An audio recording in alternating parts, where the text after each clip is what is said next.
जो भी स्टूडेंट्स है जो अभी क्वालिफाइड है, रजिस्ट्रेशन स्लिप जो होती है, रजिस्ट्रेशन स्लिप जो एप्लीकेशन फॉर्म भरते वक्त अपन जो करते हैं, वो एक ओके, स्लिप की कॉपी चाहिए, ओके। एडमिट कार्ड चाहिए। सो हर्ष, ये तो हो गया डॉक्यूमेंट वेरिफिकेशन के थोड़ा-सा बेसिक। अब आप थोड़ा-सा ये बता सकते हैं कि कौन से डॉक्यूमेंट्स लगते हैं? क्योंकि आप वेरीफाई करवाने जा रहे हो, तो क्या-क्या चीज़ें कुछ लिस्ट होगी, तो आप वो लिस्ट को थोड़ा-सा बता सकते हैं क्या-क्या डॉक्यूमेंट्स लगेंगे? सर मैं बता तो सकता हूँ, लेकिन मैं नहीं चाहता कि स्टूडेंट्स कहीं भी मिस करे कुछ चीज और मेरे से भी कुछ गलत हो। तो एक करेक्ट। मिनट में आपको एक नोटिस ही दिखा देता हूँ। ओके, दैट्स तो ग्रेट। नोटिस में जो आया था ना, जैसे कि ये नोटिस आपको दिख रहा हो, तो मैं ओके, नोटिस नोटिस में ना एक बार मैं पढ़ के ही बता देता हूँ। श्योर। सबसे पहले सर चाहिए आपको, मतलब जो भी स्टूडेंट्स है जो अभी क्वालिफाइड है, हुँ, रजिस्ट्रेशन स्लिप जो होती है, रजिस्ट्रेशन स्लिप जो एप्लीकेशन फॉर्म भरते वक्त अपन जो करते हैं, वो एक ओके, स्लिप की कॉपी चाहिए, ओके, एडमिट कार्ड चाहिए, और जो सीट एलोकेशन आती है उसका एक फोटो कॉपी, उसका भी एक कॉपी चाहिए। ओके, फिर डेट ऑफ बर्थ का सर्टिफिकेट, तो वो 10th भी हो जाता है और अलग से है तो वो भी चलेगा। वो भी चल जाए। फिर caste certificate, SC ST OBC EWS का जो लगता है सेंट्रल लेवल पे, और स्टेट है तो फिर आप वहां पे एफिडेविट दे सकते हो अगर आपने अप्लाई कर रखा है। तो कई लोग का क्या होता है कि ओके, टाइम लग जाता है, हाँ। तो वो एफिडेविट वो ले लेते हैं। ये राजस्थान का केस बता रहा हूँ, अगर दूसरे में हाँ, नहीं हो तो हाँ, मेरे को बात बिल्कुल। ना बोले। दिस इज़ विथ बस। रिस्पेक्ट टू राजस्थान, डिस्क्लेमर सभी एस्पायरेंट्स को कि ये जो हर्ष अपना ईएसआईसी में कर रखा था, ये उसका है। यस हर्ष, कंटिन्यू। फिर डिसेबिलिटी सर्टिफिकेट अगर कोई है तो, ओके, और फिर जैसे कि अपना अगर नो ऑब्जेक्शन सर्टिफिकेट, क्या होता है सर, कोई फार्मासिस्ट प्राइवेट में काम कर रहा है तो उसको ओके, तो नहीं लगेगा, लेकिन हाँ, उसको भी चलो अपने एंड से क्लियर रखना चाहिए कि NOC लेके बनवाया रखें। गया। हाँ, हाँ, बट गवर्नमेंट अगर है तो उनको तो चाहिए ही चाहिए नो NOC। ऑब्जेक्शन सर्टिफिकेट, हाँ एनओसी तो, बेसिकली। ओके, हाँ, educational qualification 10 12 first to 8 semester, या डिप्लोमा है तो वो first and second year first का। Second year. हाँ, और रजिस्ट्रेशन जो अपना लाइसेंस होता है, and okay, then degree. Degree में प्रोविजनल है तो भी चलेगा, बट हाँ, मैं यही प्रोविजनल, पूछने वाला था कि हाँ, प्रोविज़नल का क्या इश्यू है? प्रोविजनल भी चलेगा सर, लेकिन बस एक वहां पे एप्लीकेशन लिखना पड़ता है। तो वो ऑलराइट, लिख देना, और फिर 1 to 2 मंथ्स में आप डिग्री अगर ले पाते हो तो उसको सबमिट भी कर देना। मेडिकल ओके, के टाइम जैसे मेरा ही प्रोविजनल था, तो मैंने मेडिकल के टाइम डिग्री अच्छा, सबमिट कर दी थी। ओके, उसके फिर सर एक्सपीरियंस सर्टिफिकेट हमारे में तो उतना कुछ है नहीं, हाँ, हाँ, बट दूसरा अगर कोई कैडर देख रहा है तो उनके लिए एक्सपीरियंस सर्टिफिकेट भी अगर ओके, है तो वो कर देना। और वो होनी चाहिए, वैलिड वैलिड होनी चाहिए, क्योंकि अभी इसी साल इन्होंने हमारे वाला जो AMCRE था उसमें ने 2 3 लोगों ने ना शॉर्ट एक्सपीरियंस डाला, जैसे 1 साल का है तो 10 महीने का किसी ने डाल दिया, फिर कुछ तो गड़बड़ था अच्छा, उसमें तो उन्होंने उनको वो हटा दिए, मतलब रिजेक्ट कर दिया उनका, ओके, CET कैंसिल कर दिया। तो ये ओके, चीज ध्यान रखना। बाकी सर और कुछ तो इसमें मेंशन नहीं है, सीट ओके। एलोकेशन बता चुका हूँ, एडमिट कार्ड, रजिस्ट्रेशन। तो आप ऑफिशियल ही सीधा पोस्ट से पढ़ के ही हमारी ऑडियंस को बता रहे थे ताकि ये भैया कोई वही डिस्क्रिपेंसीज हाँ एम्बिग्विटी ना रहे। करेक्ट। हाँ so thank you so much Harsh, आपने डॉक्यूमेंट्स बताए। अब आगे बढ़ते हैं। हाँ sir. Hello everybody and welcome back to health care tips and tricks.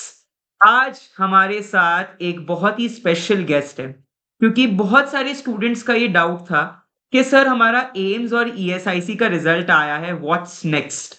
तो जिसने इस जर्नी को खुद एक्सपीरियंस किया है, जो एक इंसान खुद उस प्रोसेस से आया है, तो today we have Harsh Singh Rajput who is currently into ESIC Rajasthan and Harsh. So first thank of you sir. all, welcome to the channel. Thank you sir for the introduction. Right. Heartiest congratulations to you. Thank So you sir. Harsh, मैं चाहता हूँ आप पहले तो आपकी जो AIIMS कौन सी CRE निकली थी एंड कौन से ईयर में निकली, आपकी कब ज्वाइनिंग की, थोड़ा सा अपने बारे में बताएं, आपकी बेसिक तो इन्फॉर्मेशन थोड़ी सी बेसिकली हमारी। मैं सर छत्तीसगढ़ से हूँ और मेरा नाम हर्ष सिंह राजपूत है। तो करेक्ट। मैं नाइपर हैदराबाद में था, तो उस समय ओके। 2024 की CRE निकली थी, बट वो था तो नोटिफिकेशन 2024 का, बट एग्जाम हुए थे 2025 में। 5 में। और उसका नोटिफिकेशन आया था 7 जनवरी ओके। को। एग्जाम था हाँ। फरवरी में। तो मतलब मेरे को शिफ्ट करना था गवर्नमेंट में। Okay. I was doing MBA in Hyderabad correct. Naipar, but I wanted to switch to this government job, so I government job. started preparing from that day only. Okay. So that was my whole journey till the notification. But okay. after that, joined a few coachings, and okay. I had cleared Naipar as well. Okay. तो मेरे को वो idea था कि कैसे मैं पढ़ सकता हूँ। तो बेस उसमें क्लियर था आपका। जो आया मेरे को, उसका तो मेरे करेक्ट, को एक थोड़ा था कि मैं कर सकता हूँ, एक कॉन्फिडेंस भी था। करेक्ट, फिर जो एक एक 1.5 महीने मिलते हैं, 45 to 50 डेज ही मिलते हैं सर उसमें प्रिपरेशन में। कोई भी बिल्कुल। एमसीआरई का आप नोटिफिकेशन देखोगे, हुँ, 45 to 50 डेज में आपको प्रिपरेशन करना होता है। करेक्ट। मैंने सर वही कॉलेज से ही स्टार्ट कर दिया था प्रिपरेशन। ओह! बढ़िया।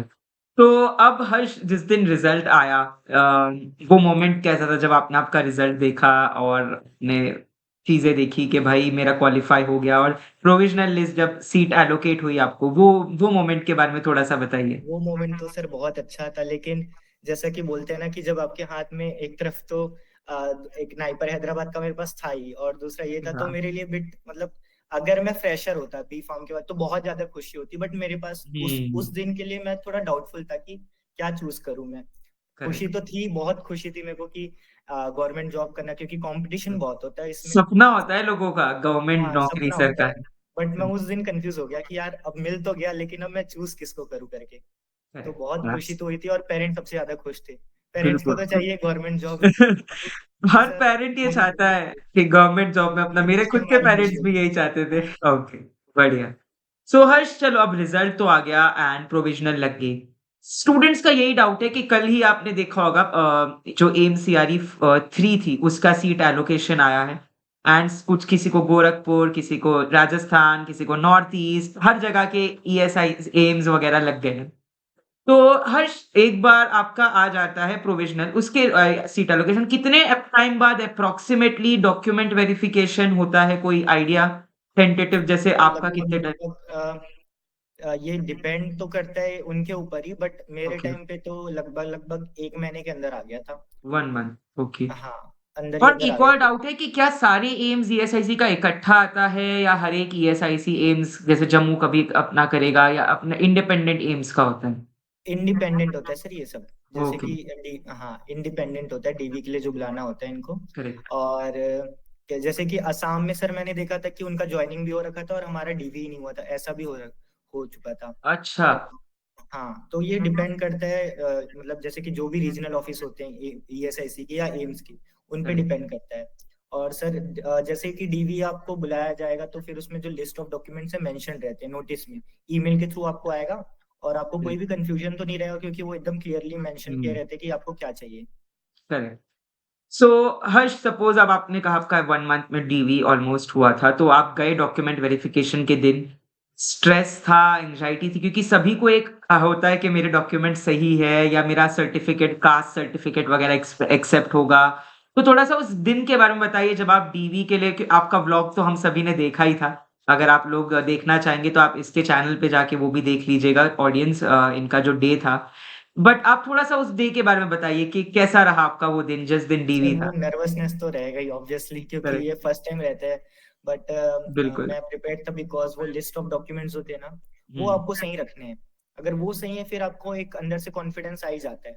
करेक्ट। बट मैंने कई, जैसे कि मेरे से एक गलती हो गई थी सर कि अच्छा, रजिस्ट्रेशन सर्टिफिकेट जो थी ना, उसकी मैं हाँ, कॉपी ओरिजिनल ले गया था, कॉपी नहीं ले गया था, प्रिंट तो आउट नहीं। उसी टाइम वो कॉपी वगैरह हो गई। वो तो तो जो लिस्ट फ़ोटोकॉपीज़ हो जाती होगी हो गई आस-पास तो सर, होगा। हो गई। तो बढ़िया। वो एक चीज हो गई, और दूसरा कि सर कई लोग का सेंट्रल ओबीसी ऐसा कुछ रहता है। अब हुँ, जैसे कि जो भी कैटेगरी में आते हैं, उनके लिए सेंट्रल लेवल वाला चाहिए रहता है, तो वो ओके, इश्यू हो नॉन जाता है क्रीमी कई लोगों का। लेयर तो वगैरह। उन लोगों का मैंने देखा था कि सर उनका स्टेट का ही था, तो बट उन्होंने एफिडेविट ले लिया था, और ओके, एप्लीकेशन लिखवाते हैं वो, और वो अगर आप बन जाता है तो वो एक्सेप्ट भी कर लेते हैं, तो वो बहुत स्मूथ ओके, होता है, वो हेल्पफुल होते हैं। अब ओके। वो मेरे लिए तो हमारा जो राजस्थान का था वो तो हेल्पफुल गया था। बाकी हाँ, मैंने और भी अदर स्टेट्स में सुना है सर, वो भी हेल्पफुल ही थे। हेल्पफुल रहता है कि आप एज सच एफिडेविट दे दो, उनको, अंडरटेकिंग दे दो, हाँ, हो एज जाए। सच उन लोग को ही पता है सर कि एग्जाम क्रैक करके आए, इतना मेहनत किया है। करेक्ट, तो वो जितना हो सके हेल्पफुल ही होते हैं। तो करेक्ट, उसमें बच्चों को डरने की कोई भी जरूरत नहीं होती है। करेक्ट। सो हर्ष वैसे तो हम एक सेपरेट वीडियो हमारी आने ही वाली है चैनल पे कि आपकी जर्नी एम्स की। बट अगर मैं कहूँ आपको कितना टाइम हो गया अभी जॉइन हुए? कितना टाइम कंप्लीट हो गया? सर अक्टूबर में किया था मैंने, लास्ट तो वीक में 1 तो मंथ हो गया होगा फिर 1 मंथ आपको। ऑलमोस्ट। तो आपका 1 मंथ कैसा रहा? क्योंकि बहुत सारे लोगों को एक्साइटमेंट होती है, तो मैं नटशेल में जानना क्योंकि डिटेल में तो हम एक वीडियो उस पे बना ही रहे हैं।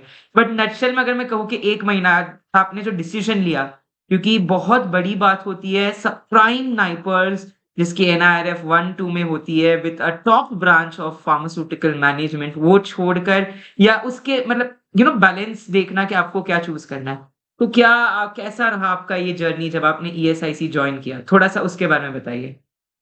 तो सर ईएसआईसी में तो ऐसा अभी स्मूथ चल रहा है, ओके, क्योंकि जब सीनियर होते हैं अपने जितने भी सीनियर्स है फार्मेसी डिपार्टमेंट में, बहुत हेल्पफुल और इतना मतलब फ्रेंडली इन्वायरमेंट है वहाँ पे। जो अपना work correct, place work work culture है ना, जो बहुत ही अच्छा है सर। तो ऐसा लग ही नहीं रहा है कि मतलब अपन कोई जॉब कर रहे हैं। तो ऐसा करेक्ट, लग रहा है कि अपन काम तो कर रहे हैं बट मजे से कर रहे हैं, क्योंकि करेक्ट, ये फार्मा ही फील्ड में हो और आपको कुछ भी एक्स्ट्रा उसमें मतलब सीखने को भी मिल रहा है सर। ऐसा नहीं है कि पूरा एब्सोल्युटली। फार्मा ही है। आपको मैनेजमेंट का जो मैंने सीखा है कुछ कुछ, वो काम आ भी जा रहा है। तो एक्सेल करेक्ट, वगैरह, वर्ड, ये हाँ, सब अगर ये आपको आता है तो और अच्छी बात है।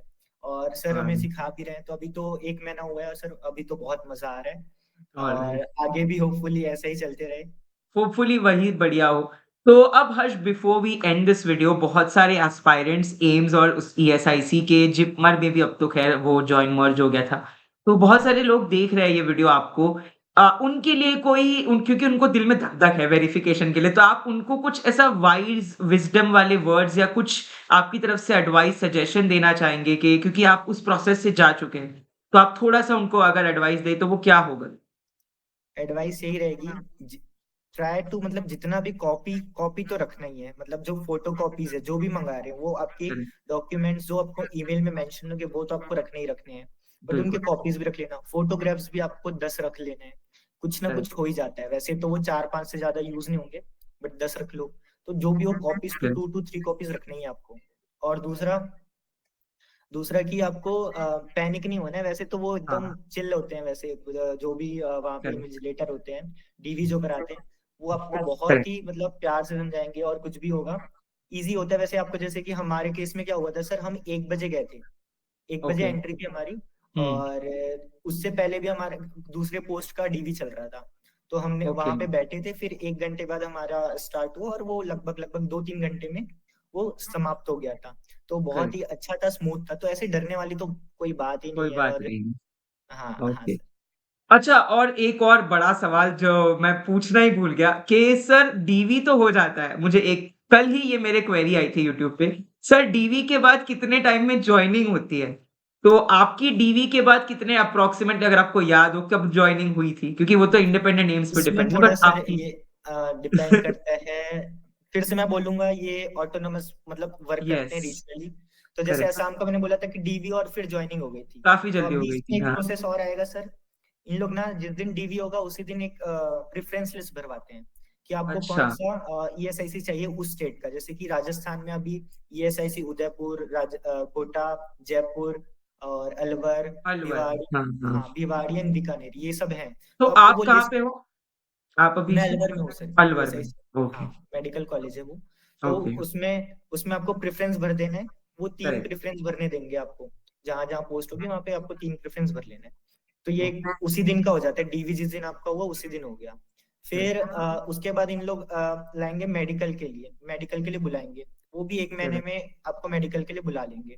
मेडिकल के लिए बुलाएंगे, मेडिकल होगा और साथ ही साथ कुछ तो अटेस्टेशन फॉर्म, सत्यापन प्रपत्र होता है। अच्छा, और कैरेक्टर सर्टिफिकेट, ये भी। हाँ, करेक्ट हाँ, है, कैरेक्टर सर्टिफिकेट। और एक वो भी आता है सर, मैरिज सर्टिफिकेट का भी आपको देना होता है कि अगर आप मैरिड हो तो मैरिड मैरिज सर्टिफिकेट, और नहीं हो ऑलराइट, तो उसमें लिखना पड़ता है कि आप आई एम नॉट ओके, कि अनमैरिड अनमैरिड अनमैरिड। हो, हाँ, ओके, अनमैरिड। और और क्या रहता है, फार्मासिस्ट का एक रहता है कि मैं फार्मासिस्ट हूँ, ऐसा ऐसा वो सत्यापन। तो बस डिक्लेरेशन टाइप्स ये जैसे, सब हाँ, होता है। फिर सर मेडिकल के बाद, अब देखो सर, हमारा था राजस्थान में तो कुछ कुछ इशू चल रहा था मेडिकल के रिलेटेड एंड ओके, डीवी के रिलेटेड दूसरे कैडर में। तो उनको देना था ओके, एक साथ। तो उन्होंने क्या किया, हमारा ज्वाइनिंग दे दिया अक्टूबर में। तो मतलब ओहो! अपना हुआ था सितंबर में, सितंबर अक्टूबर। तो कितना हो गया सर, सितंबर अगस्त सितंबर अक्टूबर, 3 ढाई दिन मैंने लेट हो ढाई गया सर। महीना ढाई महीना हाँ पकड़ के चलिए, हाँ। हुँ, तो सर लेट हो गया था थोड़ा हमारा। बाकी ना असम में ना बहुत जल्दी हो गया था, बिहार में जल्दी हो गया था। दिल्ली ओके, का अभी आया है सर, पिछले हाँ, दिनों। हाँ मैंने हाँ सुना है लोगों से, दिल्ली हाँ। तो तो काफ़ी लेट चल रहा है सब वो इन सब डिपेंड में, करता है। Alright. So Harsh thank you so much ये वीडियो बहुत सारे लोगों के क्वेरीज़ को ऐसे चुटकी बजा के रिज़ॉल्व कर दिया क्योंकि आपने इतने अच्छे से ब्रेक डाउन कर के छोटे से छोटे पॉइंट को expand करके समझा है। So thank you so much for accepting the invitation and coming for this podcast. Hoping to see you ahead and definitely जितने भी लोग हैं, अगर आपको ESIC वगैरह की जर्नी देखनी है या आपको देखनी है एक फार्मासिस्ट का day in a life of pharmacist, तो डेफिनेटली आप इसके चैनल पे भी जा सकते हैं हर्ष के। उसकी लिंक मैं आपने डिस्क्रिप्शन में डाल रखी है, आप वहीं से उसको कॉपी करके जा सकते हैं। Thank you so much Harsh for joining. Sir, it was pleasure to meet you and have this interview.